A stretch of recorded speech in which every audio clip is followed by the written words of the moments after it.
Ahem, work-related communications coming through. Ruth, it's about the contract with A Company. You know, the one you were responsible for managing? They pulled out and the contract got aborted. It got what? Why would they do that? Don't tell me you're surprised. It's obviously because you're incompetent. That was such an important contract to this company. I mean, really. Talk about the mother of all screw-ups. How do you plan on taking responsibility? Kimberly, I'm really sorry, but I need to make this clear. I was in charge of that project and responsible for all communications between our company and that client. There hasn't even been so much as a hint of a problem until now. Why would they pull out all of a sudden? Listen, Ruth. I've been holding back so as not to upset you. But shall I just come out with it? Not to upset me? What is this, kindergarten? How can I understand the situation if you don't tell me? Anyway, something doesn't quite sit right with me. Why didn't they contact me about the cancellation of the contract? Why you, when you never had anything to do with that project to begin with? Oh, I give up. You're just too dim-witted. That's why there's no hope for you at this company. Excuse me? If you don't even take the time to consider what a client might be thinking, or what kinds of things they might expect from us as a company, or what kind of alterations they might like to see made, how do you expect to get anywhere in this business? This is probably why you're suffering from that strange illness of yours. Strange illness? What was it again? Appendicitis? Ulcerative colitis. Oh yeah, that's the one. Listen, Ruth, when you become an adult and enter society, you have a responsibility to properly look after and manage your own health. My illness has nothing to do with whether or not I'm looking after myself properly. It's genetic. Besides, don't change the subject. What does my illness have to do with the cancellation of this contract?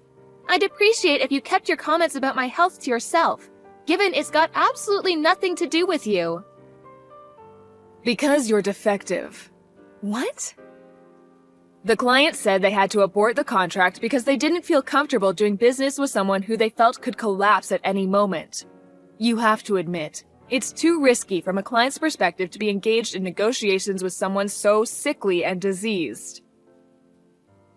If that's true, why would their first move be to pull the plug on the project entirely instead of requesting a change of personnel?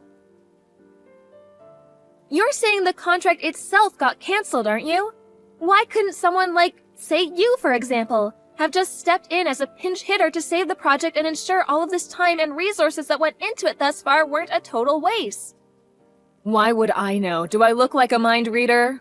All I know is that the client said they can't do business with us anymore. Why are you clinging to them so desperately now they're gone? It was all your fault. Maybe if you made some effort not to be so sickly, they wouldn't have left us in the first place.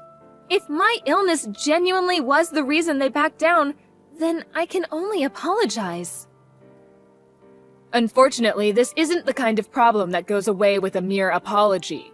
Why don't you take a long, hard think about the damage you've done to this company?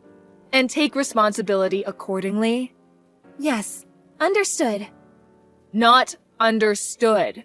What are you going to do? I want detailed suggestions, proposals, a plan of action. How do you intend to make up for this? I'll work to the best of my ability to undo my failure and bring the client back. Wrong answer. What you really need to do is have more awareness of your status as sickly, dead weight at our company. And accordingly keep your mouth shut, keep your head down, and work silently in the background where you can't cause any further problems. If that's too hard for you, I think you'd make for an excellent coffee girl. I take milk and 2 sugars. If even that's too difficult, I suggest you start sleeping with the right people, because you're doomed to a future of failure and disappointment if you rely solely on your ability to actually do the job. You're an incompetent fool, and everyone knows it. You're leaving my messages on read. How mature.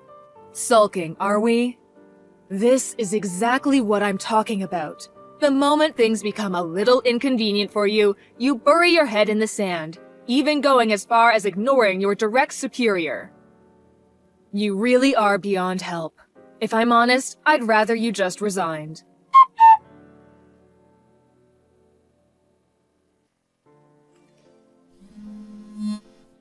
Good morning, Kimberly. I'm in the middle of a job right now, so I can't talk on the phone. Can I help you with something? Wait, shouldn't you be in the office already? How dare you?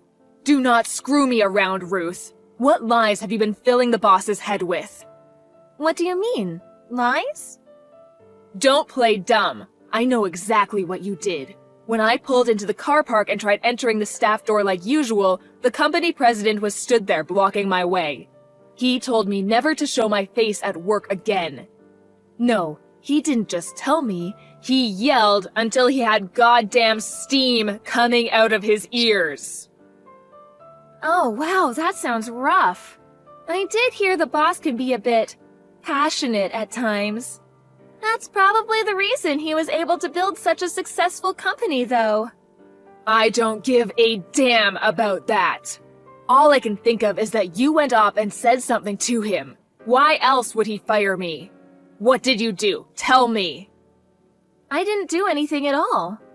All I did was head out this morning to apologize for losing the contract you told me about. What? Think about it. If a project collapses and it's your fault, don't you think offering a sincere apology and requesting the decision be reconsidered after promising to do better is the right and reasonable thing to do? That wasn't just my project after all. People from various departments were involved, and lots of hopes and dreams were pinned on it.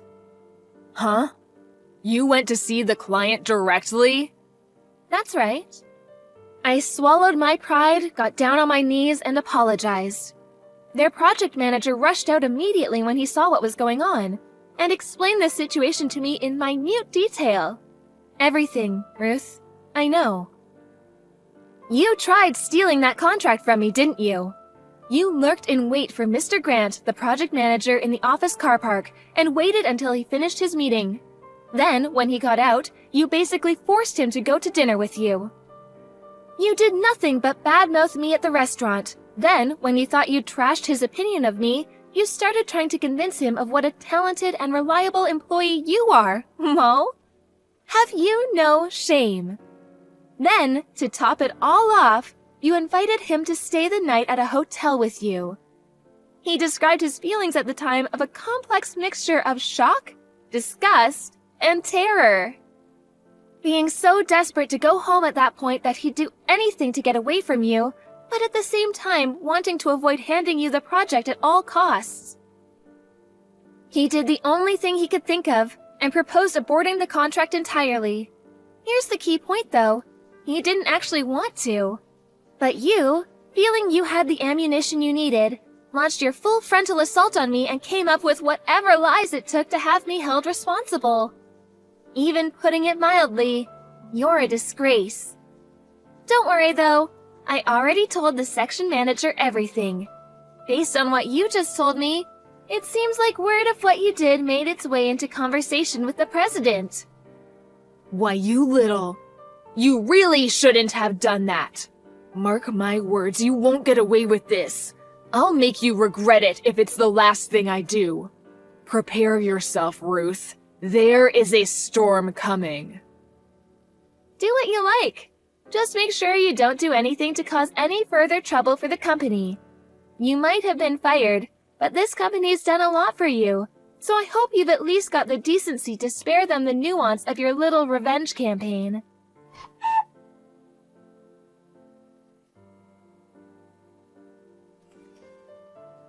Ruth, long time no see. Is now a good time? I have some news for you. What? You're gonna love this. Wait for it. I got married! Oh, that's nice. Congrats. I'm the happiest I've ever been. Listen, Ruth, I've been doing some thinking and I feel so guilty about the trouble I've caused you. I just wanted to take this opportunity to apologize. Oh. If it's about the contract, don't worry. I'm already over it. No, not that. Something else. I stole your fiancé. My fiancé? Who do you mean when you say my fiancé? I'm not engaged to anyone. I've been happily married for a long time. WTF? Wait a sec. This can't be. You're joking, aren't you? Or you're lying because you're so angry. Yes, that must be it, lol. It's not a joke and it's not a lie. I'm married, which means I have a husband. Which means I'm not engaged, which means I don't have a fiancé for you to steal. Aha, that's it. I bet you've already had word from him about the engagement being broken off, haven't you? I bet you're sat reminiscing over old photos and crying your eyes out as we speak. Look, I get it. I'm probably the last person you want to admit your heartbreak to. You won't be the only one crying at this rate. You're so pathetic, I think I almost feel sorry for you, lol. You must be making some kind of misunderstanding. I'm not misunderstanding anything. I know he's your fiancé. He approached me while I was crying on my own at the car park. On the day the president fired me outside the office, he really is a wonderful man. He could see I was upset and asked me if I needed someone to talk to.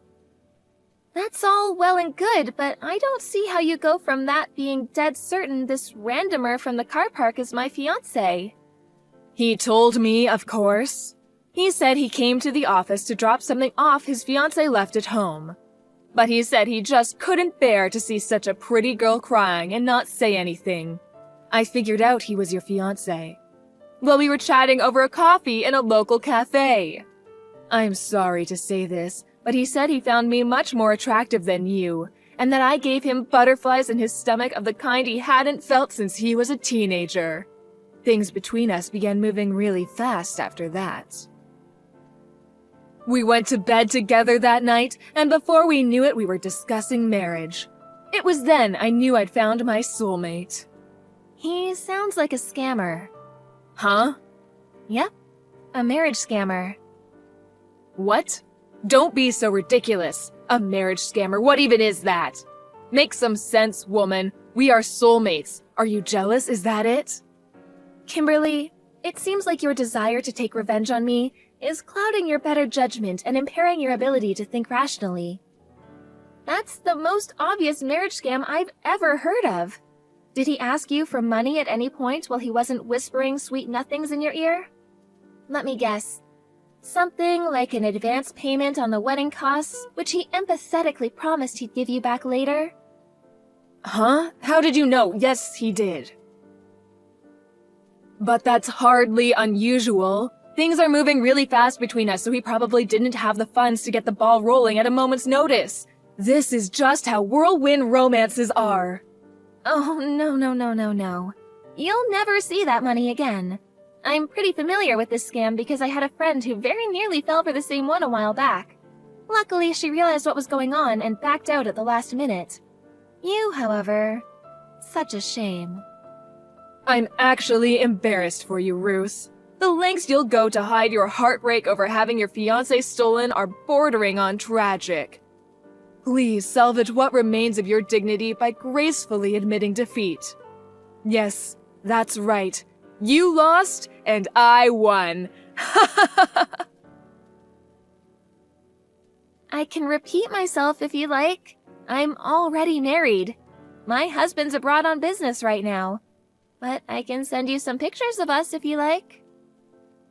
Oh, please, stop it, Ruth. You can't seriously expect me to believe someone like you could bag yourself a husband.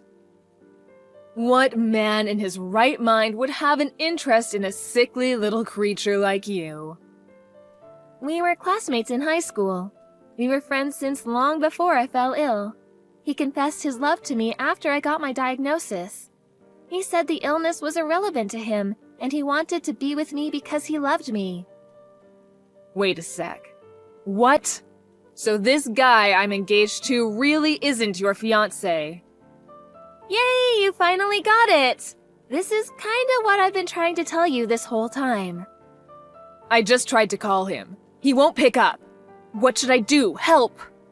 Not my problem. What? You mean you're not going to help me? This is all your fault. The least you could do is give me some advice. Take responsibility for what you have done. What? This is my fault? So let me get this straight. First, you tried to steal my contract back when you still had a job and failed miserably. Then, you tried to steal my fiancé, assumed, and failed miserably once again. Is that a fair summary? To top it all off, suddenly I'm the one who's responsible somehow? Really gets the neurons firing. Would you mind explaining which part exactly is my fault? I'm drawing blanks here. Don't twist the facts. I want my money back. $40,000 directly into my bank account now. Nope. 40K though. Wow, he took you to the Gleaners. It's time you learned how to take responsibility for your own actions, Kimberly. Fine, you win. I'll apologize for what I did. I'm sorry for everything. The contract, trying to steal your fiancé, everything. Can I just have my money back? Please? Not only did he take my entire bank balance, I don't even have a job anymore. How am I supposed to live? Go back and live with your parents then? Or you could, I don't know, find a new job? In any case, I have zero obligation to help you. Please stop talking like that. We used to be coworkers. Ruth, I'm begging you. Ruth! We used to be coworkers? That's literally the least compelling plea for help I've ever heard. Anyway, I'm sure you'll figure out a way to fix this on your own. After all, you were always super talented at getting yourself out of difficult situations, weren't you? By sleeping with the right people?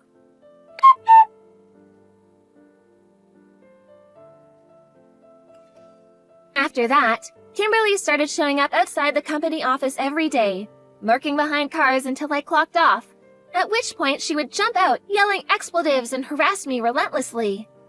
However, she was eventually spotted by our notoriously passionate and at times hot-headed company president. He reported her to the police, who came down immediately and bundled her into the back of a car. Apparently, her spirit was so crushed when hit with the reality of what her life had become, she broke down in tears in the police car and was inconsolable by the time she reached the station. Eventually, she somehow or other managed to pull herself together and went home with a caution, promising never to go near me ever again. However, sources tell me she's still vigilantly watching and waiting, biding her time until another opportunity to take her revenge on me presents itself. Rumor has it she's applying for jobs with every one of our competitor companies and hopes to somehow leverage that as her angle to teach me the lesson she's convinced I deserve. The irony is, if she'd just reflect on her own actions for a moment, she could learn the lesson she needs to learn. Let go of her hatred and move on with her life. Will she? I'm not holding my breath. Anyway, in more important news, I found out I was pregnant last month. I left the company when I got the news and decided to move abroad to be a stay-at-home housewife for my husband, so the whole thing with Kimberly is as good as ancient history to me now. I'm just praying I'm not unfortunate to bump into her in the street before my flight.